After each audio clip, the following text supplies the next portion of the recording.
Hello. As you heard from our host this morning, our theme, our focus for this year is One Truth, Many Paths, acknowledging that there are many paths on this spiritual journey.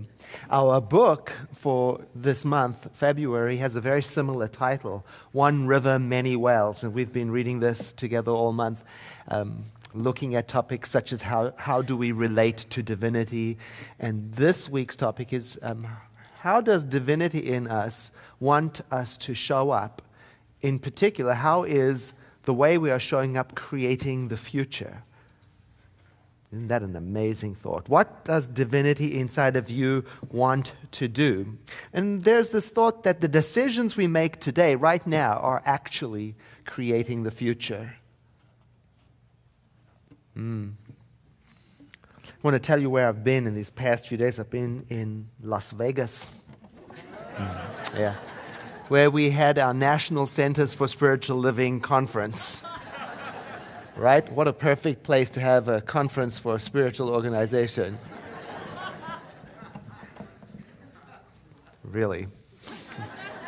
So at the conference, the treasurer of the national movement, Walter Drew, made a presentation, several presentations, where he was talking about the new approach our movement has towards making awards. They're creating new awards to acknowledge things that are happening right now, exemplary centers that are making a contribution by sharing resources to help move towards a world that works for everyone. And in his presentation for this new award of the exemplary community, exemplary center, he literally read the nomination form out to list all the various ways that the recipient has contributed to our movement. He said, I couldn't do a better job than that, and just read the list of things. And because our center in Santa Rosa is the recipient of the award,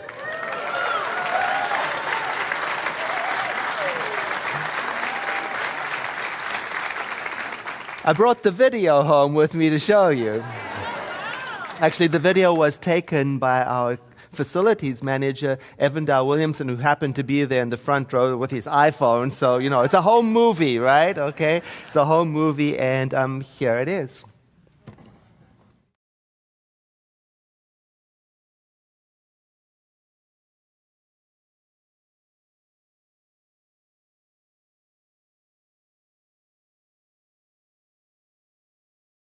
So one of the awards that is being presented, the award that's being presented tonight, is in recognition of this new approach.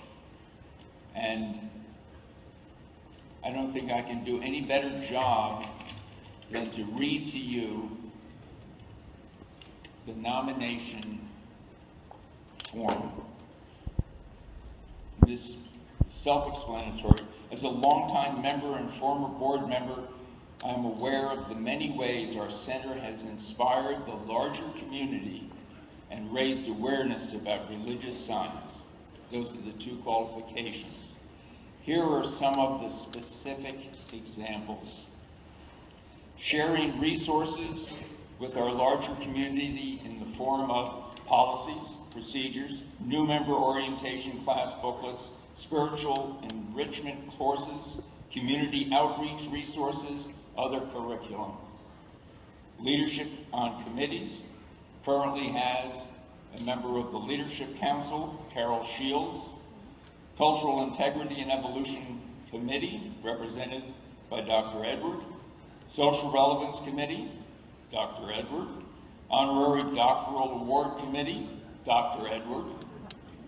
Contributions to Ministers' Ongoing Education Conference, yearly resource packets, annual themes and topics. What they don't say is that Reverend Edward has been part of that for many, many years. He's a founding member of that, and it's a tremendous, tremendous service that's done for the ministers in our movement, and has been done historically for both sides of the family. Spiritual Living radio program for the last 8 years, hosting new minister panels and minister ordination panels, hosting Northern California practitioner panels for the past 16 years,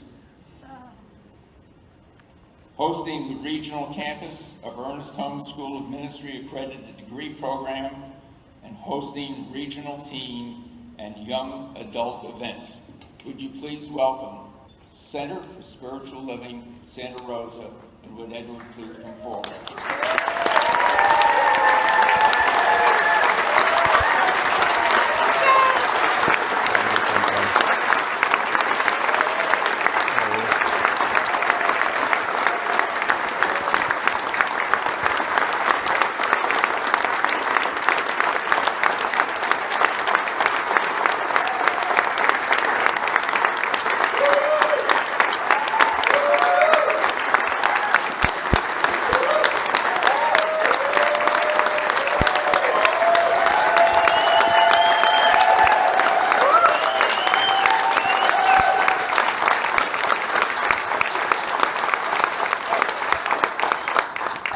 Speak for our community in Santa Rosa to say that our success and this recognition is deeply and intimately connected to your success. And we are committed to the ideal of sharing everything that we have that helps us prosper. And that continues. Whatever we have is yours. If there is a resource, a policy, or procedure, or a class, or an idea, we will give it to you, we'll send it to you, we'll make it available to you. You just have to ask. In fact, we can be quite annoying with how much we will give to you, because, and it's true, I know there are people from Santa Rosa here, won't you stand? You can talk to them, they'll find out that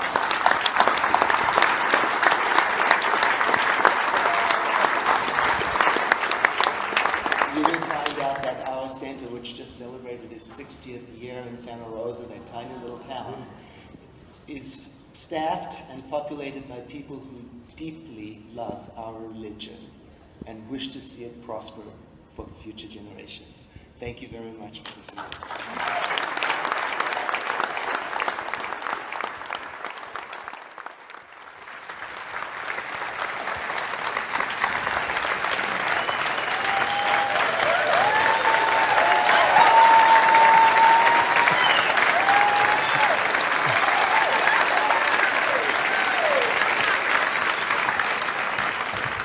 So that's your award. That's for you. It's so amazing. And there were many people from Santa Rosa at the event, and it was so exciting to be there. I know Reverend Kim was there, Evan was there, Martha McCabe was there, Tara was there. There were many people.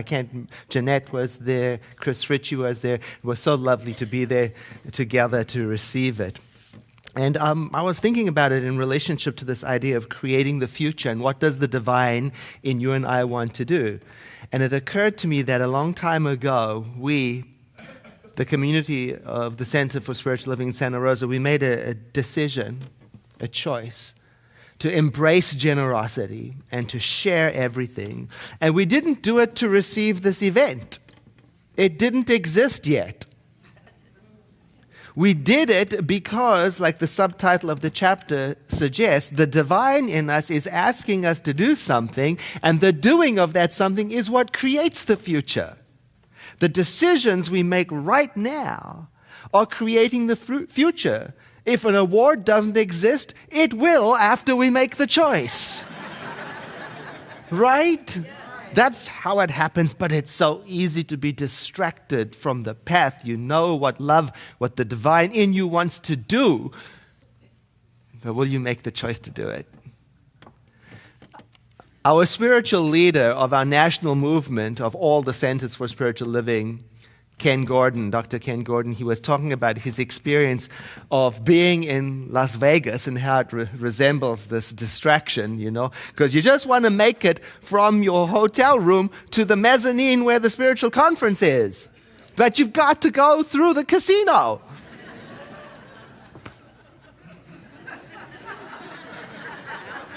And there's all the bells, and there's all the lights, and there are scantily clothed people offering you things.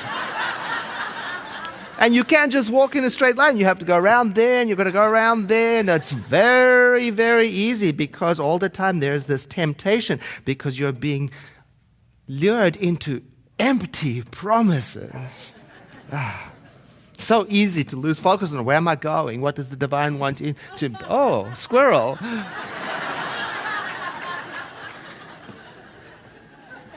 And then when you're distracted and you're taking the step into that realm, it's very easy to make poor decisions.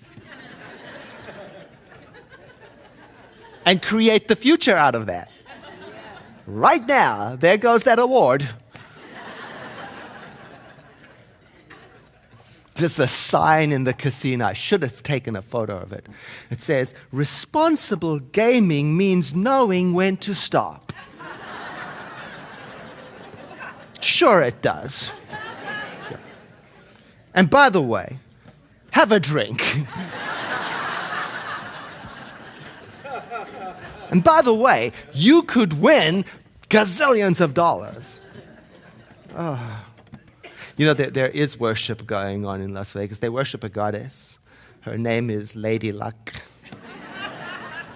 And she is alluring, and she whispers in your ear, if you just sit here long enough and contribute, I will reach in and pull you out of the masses and give to you an unearned gift of such extraordinary, there she's whispering. But you know what? I learned at Center for Spiritual Living that the best luck is a changed life. My changed life as a result of knowing when to step away, when to quit, and as a result of knowing that I am creating the future right now with my choices. That's the best luck. So when I read the question relating to the future, or what is the divine asking of you, I think to myself, well, it's asking me to live and to make a difference by freeing myself of the strong sway of cheap thrills, lights, easy answers, empty promises, and to go instead for the genuine, go instead for the true, go instead for what is connected, go for the vein of gold, right? Heart gold. That's why I love that it says in the Lord's Prayer, lead us not into temptation. I know why. It's very, very difficult to navigate around temptation. It is. So hard to resist. And they lead you right through it. A friend of mine called me when I was in the casino. I got lost.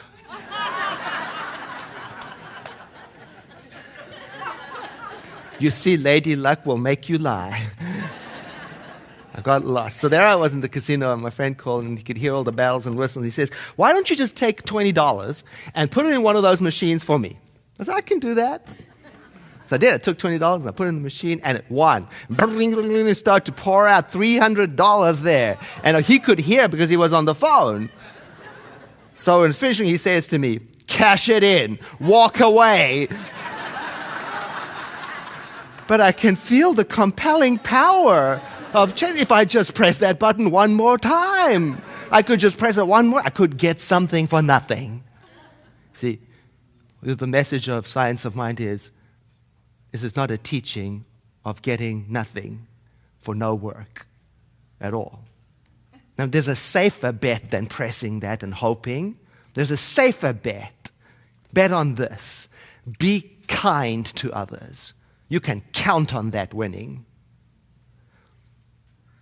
And help this place, this world, be better because you were in it. You can bet. Be honest. Be truthful. Be helpful. Be trustworthy. Be compassionate. Be forgiving. You can count on that winning. Make those decisions now and create a better future. And the moment you choose that, the world changes around to conform to it. It's magic. At the check-in counter, the reception at the hotel, the staff there started to notice these people, 600 religious scientists descending on Las Vegas. And so they said, who are you people? And we explained we're from a spiritual community, come to do our national conference. And so the staff started to play a game with each other to see if they could pick out of the line which ones were the spiritual people. And they tell us they had 99% success rate.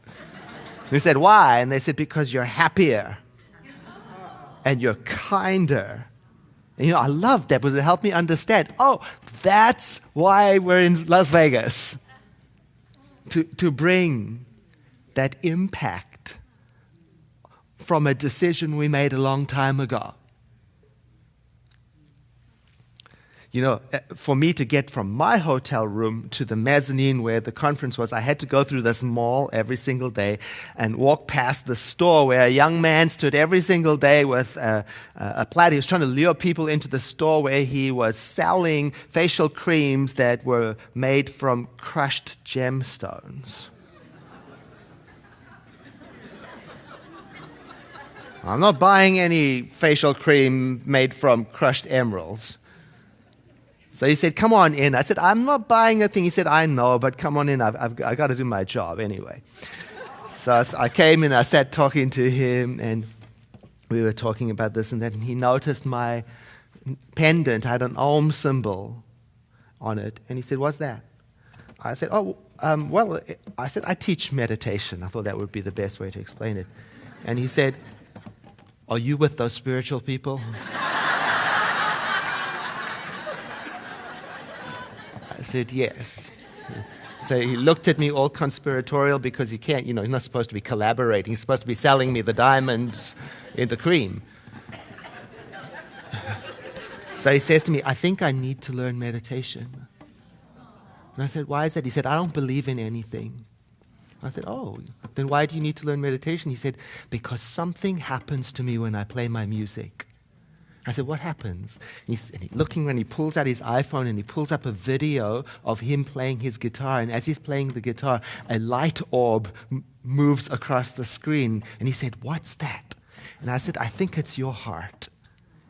And he looked at me and said, I think I need to learn meditation. And I said, you know what? Why don't I send you a copy of the book I wrote about meditation? And he said, really? And I said, yes, take your phone out, send me the email right now. Say, send me a book. And he did it. And, I don't know if he'll read the book. And I don't know if his life will be changed.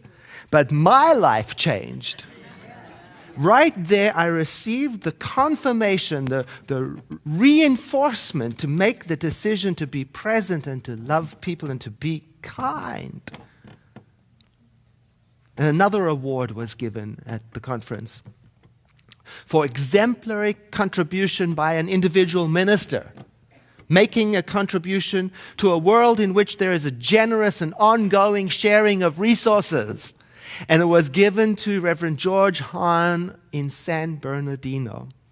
If I were to put words in his mouth, if the question was posed to him, what does the divine in you want you to do? He might say, I don't really know. I just open my door and do what is the next good thing to do. Because that's what happened. People came to his door who were hungry. San Bernardino was going bankrupt. And so hungry people came to his door and he just gave them everything he had. He emptied his house, gave them everything. And he went to his community. He said, our city's in trouble. There are hungry people. Do you have anything? And they started feeding people. They just started giving food away. And then somebody noticed them and said, we are part of an organization where we can help you by providing food. And now they've got like a pantry, a food pantry. And then the city started noticing him, and so he got invited into leadership. And he tells the story. Now when he goes to the city council meetings, he says to them, change your thinking, and the whole city council responds, and change your life.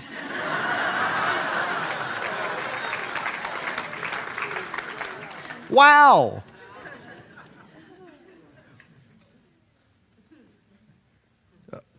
See, when he made the decision to share, he created the award.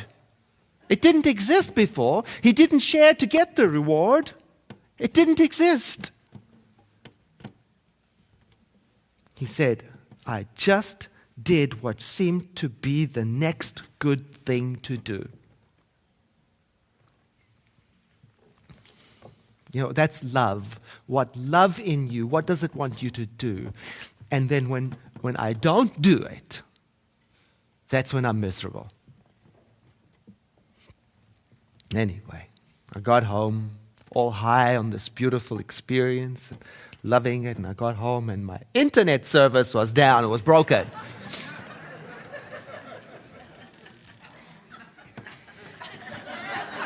You don't exist unless you have the internet. I had things to do. I had videos to upload. I had sermons to write. So I called up my internet provider and I said to an automated system which didn't listen to me, I need internet. And it said back to me, wait one moment while we test your systems. We have an appointment sometime between 1 and 4 p.m. I want to sit around all day waiting for a technician to come. Well, I did. And then I got a text at 3:45 saying, it doesn't look like the technician's going to arrive until after 4. Would you still like to keep the appointment? I shouted yes to a text message that nobody was listening to.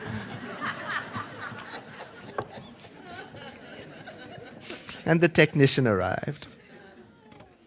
And we did our work together, and we started to chat and be friendly. And at some point he said, what do you do? So I said, well, thinking of what's the easiest way to explain this, I said, I teach meditation at a non-profit. You know what he said? He said, that makes sense, because you're so nice.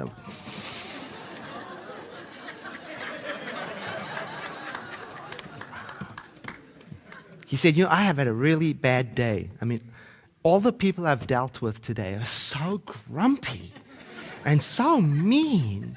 He said, I really needed this appointment. Thank you. And I said, yeah, can you imagine if I taught all that spiritual stuff and it turned out I was just grumpy and mean? And he said, yeah, that would be funny, wouldn't it? I said, yeah. And I thought about it after he left. I thought, at some point you and I, way back, maybe we made a decision to attempt to live a more spiritual life. And along the way, it was shaping our future. And at some point, we don't even know that we are being any more kind than the next person, but we are. And slowly, it's working its stuff. Oh, what does love in you want you to do? And will you do it? Will you do it to create a future through the very next thing you choose? That's power.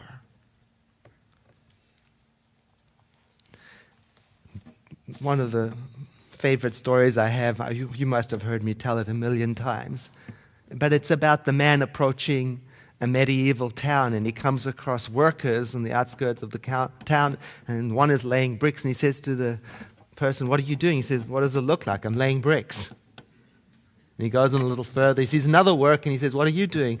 And the worker doing the exact same thing says, I'm putting together a wall that's going to become part of the outer structure of a church. And he goes on a little further, and he says to a person doing the same thing, what are you doing? He says, I am building a magnificent cathedral to the greater glory of God. See, the attitude is everything. You could just be laying bricks, or you could be changing the world.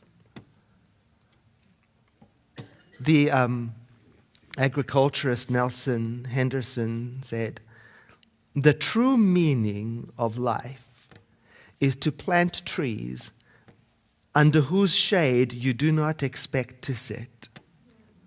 You see, it is worth making good choices today. It may not be the case that you will see the results of it in your lifetime. But the shade of kindness under which somebody will sit one day. It's worth it. This world is worth it. This world is not going to heck. There's too many good people making good choices now, like you.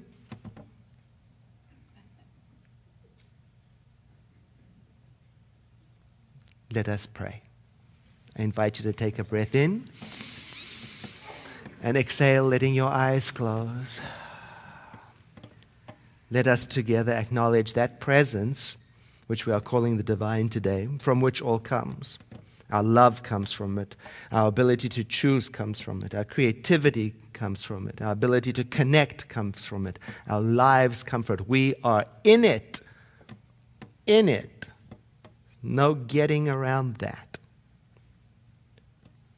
And so today we are acknowledging that we are free inside of divinity to make choices and thereby to create the future. And so we take that seriously. We take it to heart and we recommit ourselves in this moment to drop all extraneous distractions and to go for the heart, the enduring, the good, the true, the solid. We let our choices be made around that, not only for our immediate gratification, but for the children, for the future, for the rest of the beings, for everyone. Deepest gratitude for this and for our ability to do so, and for the way the universe listens in on our prayers since we are part of it. We then move into an attitude of acceptance, even expectation. And together we say, and so it is.